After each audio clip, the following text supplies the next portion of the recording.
Hello, everyone. Rob Norton here. Today, issue 6 of the Infinity Gauntlet. We're finishing the series. How does it all come to a climax? Who wins the ultimate power? Who gets the Infinity Gauntlet? Who's dead? Who's alive? Well, hell, let's find out. A great opening page of a distorted Thanos. It looks like he's probably being reflected in one of the Infinity Gems. Fairly interesting. Another great opening double splash page. This seems to be the way these books are done. It's a great way to do it. A splash page with a double splash page. I believe that's something that Jack Kirby did in classic comics, in stories and comics in years gone by. It's a great way to lure you in and bring you into a comic story. Big, great imagery, and especially in a story like this. Same writer, Ron Lim on pencils again, taking over from George Perez, and he does great work. They all stand here facing her down. Now, if you remember in the last issue, Nebula was addressing Thanos, how she's surprised that he came here with his two friends. But there were four of them, and Adam Warlock is just wandering behind her. Like, what's going on here? Here it is. Nebula said two little friends, but three of us accompany Thanos.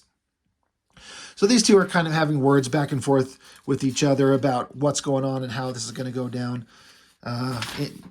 What's going to go on. She, encases him in the rubble again to hold him still.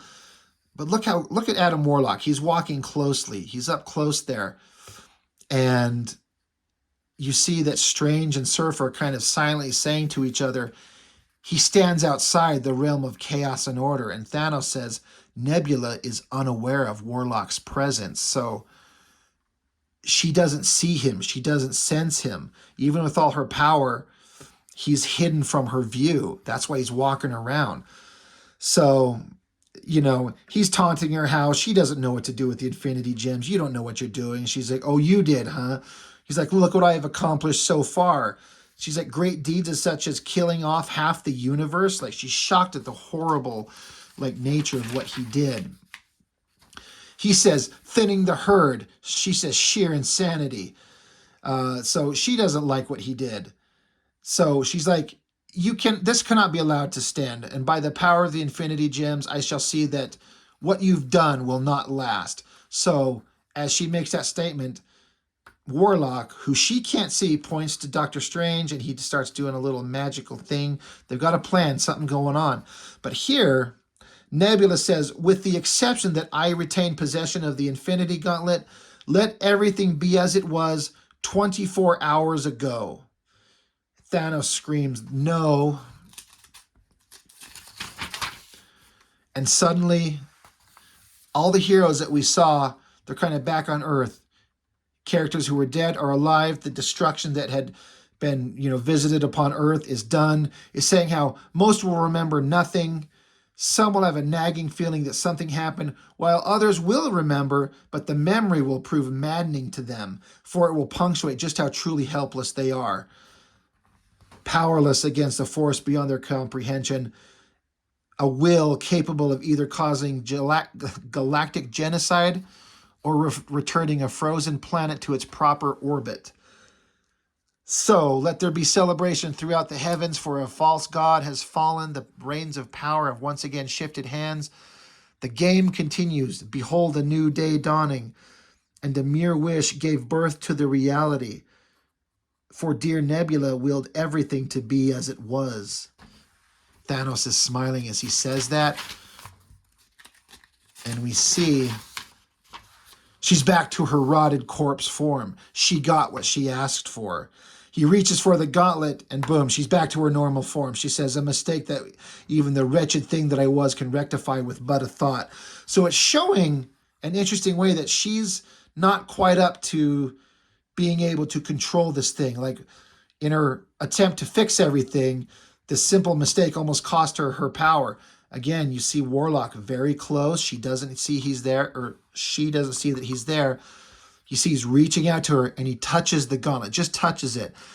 Something happens. Energy explosion. He gets zapped. The Surfer gets zapped. Warlock dives off to the side. Surfer drops down, and they're like, what the hell just happened? What was that?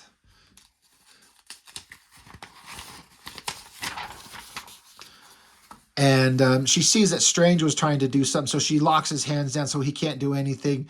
And Thanos is continuing. He's like, you need to really learn about what you're doing, because there are some mistakes that are larger than others. Because he's like, look, oh yeah, returning everything to the way it was 24 hours ago. The cosmic gods are back, and they're going to continue. Boom, another energetic explosion of power. And again, that page probably didn't take very long to draw. Probably took the inker longer to do the embellishments than it did the penciler to draw it. But what a great way to just show an explosion of energy. And reality kind of is cracked and reforms in the Silver Surfer's eye.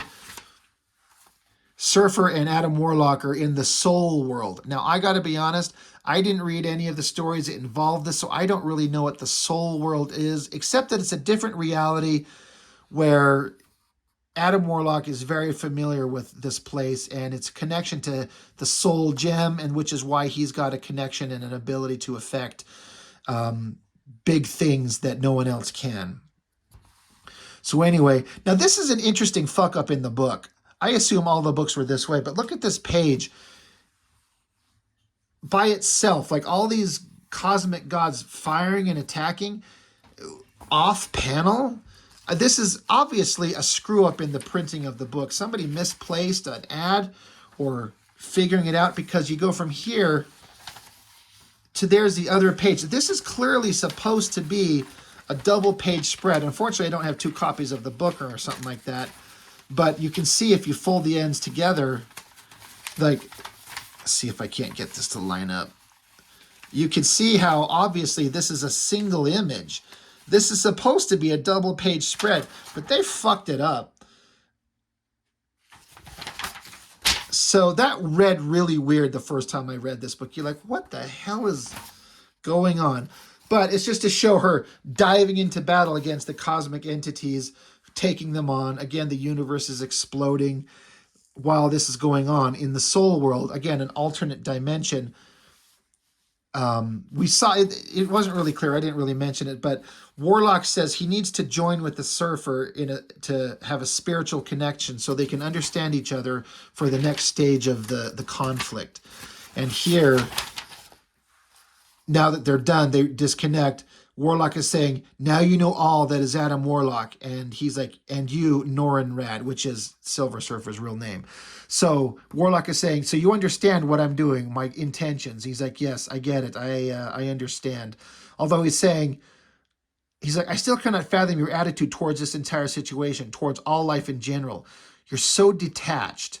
He says, emotional nerves cauterized, I suppose. Somehow I manage. It is of no importance at the moment. Once again, the universe needs saving. So it's just an interesting little character moment how Adam Warlock, he's following a plan, but he's really not emotionally connected to life or existence. He's just emotionally detached. Really interesting. But while here in the soul world, he just suddenly he starts growing bigger and bigger, where one such as I can reach out to the infinite and perhaps change the face of the cosmos. He's building to something. Back with Nebula, the Infinity Gauntlet, is basically saying, like, with such power, it doesn't matter who comes after you, you'll be able to win. You have infinite power over everything. Again, the Infinity Gauntlet was never portrayed to be this powerful in the movies. Again, that's not a critique of the movie, but just kind of a reality of how much more powerful it was portrayed in the books. A great massive explosion on Soul World. The Surfer doesn't see Adam Warlock anymore. He's like, where are you? And you see Warlock kind of like nowhere, everywhere, at one with the universe of the Soul Gem. So he's changing form. Something's going on. It's a weird little cut back to Earth about something's going on. What's, these are characters. I'm not really interested in their story, but this guy, he's kind of calm. He knows that Adam Warlock, he presumes Warlock's going to be victorious. He's not concerned. From the 1, I reach out to the 5. So Adam Warlock is connected to the Soul Gem.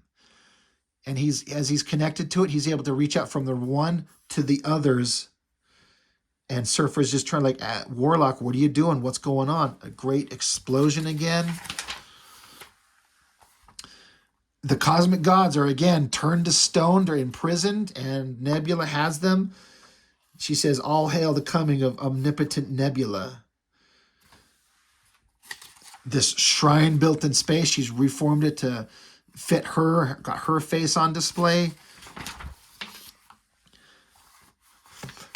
And it's weird. It's kind of this weird magical thing that's going on where Surfer's trying to contact Warlock. Like, what are you doing? Where are you at? What's going on?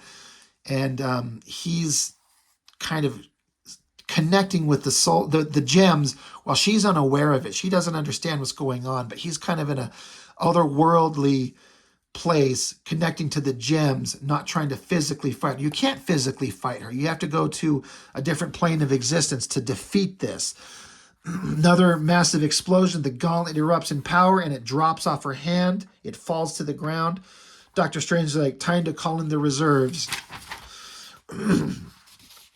But now that she doesn't have the glove, Thanos is able to free himself, and he dives for the Infinity Gauntlet again. But you got Strange bringing in Hulk, Thor, Drax, and Eros, and they're trying to keep the gauntlet. Now it's up for grabs. Who's going to get it this time?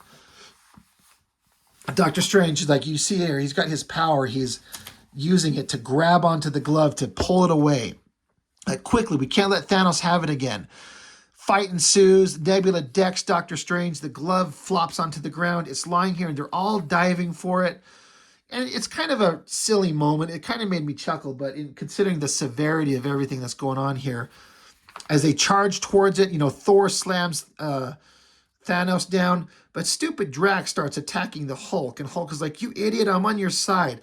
They throw in this little comedic moment at this part in the story. Really strange. I mean, I don't think it ruins anything, but this page of continuing, the glove, the faces of everyone, as they're all scrambling for it, they're stretching, they're struggling. Who's going to get it? Explosion of color and power, and Adam Warlock has it. Let the conflict end. He now has the gauntlet. He addresses the cosmic beings. Boom, they're gone. He frees them. And now they're like, well, wait. Why do you get it? You have it. Nebula's like, why does he have the right to the power? He says the right of possession. That is enough. The infinite power is now Adam Warlock's. And they're all just looking like, he's supposed to be on our side, but that's a very omnipotent kind of scary thing to say. Do we even trust him? Can you trust anyone with this power? He says, I promise to use it wisely. So they turn themselves back to Thanos. What about these bozos, Hulk says. Drax wants to take on Thanos because he's specifically out to get him. Thanos backhands them away and pushes a button on his belt, and he says, I suggest you guys put some distance between yourselves and myself. A thermonuclear device on my person is set to detonate in 15 seconds. Surfer's like, well, why? Thanos says, I would prefer death to imprisonment. Pride, my one fatal flaw. Hulk is saying, there's no time to deactivate the bomb. It's mere seconds. So Thor spins his hammer. Stand back, he yells. Throws his hammer, slams it into Thanos. He flies out into the long distance in space. Boom, explosion. End of Thanos. What a way to go. Exactly what I would have expected from Thanos. So Warlock kind of snaps people away to send them back to where they need to go. And they're like, well, wait, what now? You now have all the power. And Warlock is saying, it makes no difference. My soul is known to you. You know my heart, my intentions. And it's like, can we really trust you? The idea of absolute power corrupts. You can't ignore this. And so Adam Warlock is trying to explain to them that, he's not one you need to fear. He's got a plan. Don't worry about this. They're not content with that. We still don't know that this can't be. This isn't a good idea. But it's just Warlock is kind of sad, kind of contemplative, like any of these characters do when they get this infinite power. There's so much to do and think and be, and he's like, I guess there's really nothing left to say, and he just makes them vanish. And he brings back these two characters who are, part of his world. That's Troll, and that's Gamora, actually, from the Guardians of the Galaxy. Again, nothing like the the movie version. But they're sitting here talking. They go to this planet, and they're like, wait, where are we? And Adam Warlock says, we're 60 days into the future on an unnamed planet. And Troll is like, impossible. He's like, those words no longer have any meaning for me. Well, what are we doing here? Paying a visit. Now, again, Warlock says, from this end of the battle, the end of the story, we're now 2 months into the future on some distant planet. He's like, we're paying a visit. Well, who are we paying a visit to? They're like, wait, look into the distance. And in this kind of field, looks like Thanos' outfit. They're like, Thanos? Isn't he dead? Merely an empty shell of what was. I believe they show this in the end of the first Infinity War movie, this basic scene. This scene kind of, informed the end of that movie. There's a little house in the distance, and greetings, Thanos. And there he is. He says, I should have known I couldn't fool you. Warlock is saying, the universe no longer holds any secrets from me. So Thanos asks, why have you waited so long to gain vengeance? Warlock responds, why must you ask that same question? He's like, I don't know. This is who we are. This is what we do. He's like, I'm not after revenge. I'm after advice. So endure or surrender the power, Warlock or Thanos says, puny words of comfort, as well you knew they would be. So where does the Supreme Being go from here? And, Warlock talks about how he's got things to do. There's resolution to attend to. Obviously, more confrontation will come up. And he says to Thanos here, time has taught you the folly of such an existence, has it not? Thanos says, 3 failures of such scope are enough for me. A quiet life will allow me to digest and incorporate the lessons the past have forced upon me. So they leave. And Warlock says, then I wish you the best of luck, Titan. Farewell. And Troll's like, wait, what? You're just going to leave him here after everything that happened? You're planning on leaving and letting him run free? Are you nuts? That guy's a monster. And Warlock says, he's merely a piece like all others in the mosaic that is the universe. Without Thanos, the picture is incomplete. Like, all right, if you say so. You're nuts to leave him, but they do, and then they're gone. So Thanos stands here kind of by himself. And this is an ending that's very similar to the ending of the first Infinity War movie. He's just kind of thinking to himself how all he ever wanted was a peaceful existence with the soul gem, but now he has infinite power and infinite responsibility. He says, while I, whose entire life was dedicated to the pursuit of power, now find myself scraping out a living from the soil. Irony worthy of the drama. Yet strangely enough, though, I envy not Adam Warlock. Somehow I feel that in the long run, Thanos of Titan came out ahead in this particular deal. And he sits with the look of contentment on his face. And that's the end of the story. And I always thought that look of contentment just was very telling of who and what he is now. After everything he went through, after gaining such power and losing it as he's done multiple times, he's just going to eke out a living on this planet and just contemplate existence. What an interesting way to end the book. Very different from the movies. Again, that's to be expected. And then the story went into a new comic series called The Infinity Watch, where Adam Warlock gave the Infinity Gems. He spread them out among himself and several other characters, where they each held one, and they continued their adventures as they had to protect and contain the Infinity Gems. And I read the first few issues of. I'm not sure where it actually went. It wasn't nearly as interesting as this miniseries. So that's the end of the Infinity Gauntlet. If you're a fan of the Marvel movies, as I said in the first video of these, I hope this was an interesting kind of breakdown of where those stories came from and how they really went down in the comics. The movies were great, but the comics had some amazing stuff in them that would have been interesting if they could have incorporated it into those, but just not how it works out. But a great series. I highly recommend you pick it up and read it for yourself. It's a great companion piece if you're a fan of the movies, and a great storyline all on its own. So that's the end of the Infinity Gauntlet. That's the first time I've gone through an entire miniseries beginning to end. I hope you've enjoyed it if you've joined me on this entire journey of the Infinity Gauntlet. And let me know if you have any thoughts on it. I always appreciate hearing from you if you got anything to say about these works. So that's all I've got for now. Thank you as always for watching, and I will see you next time.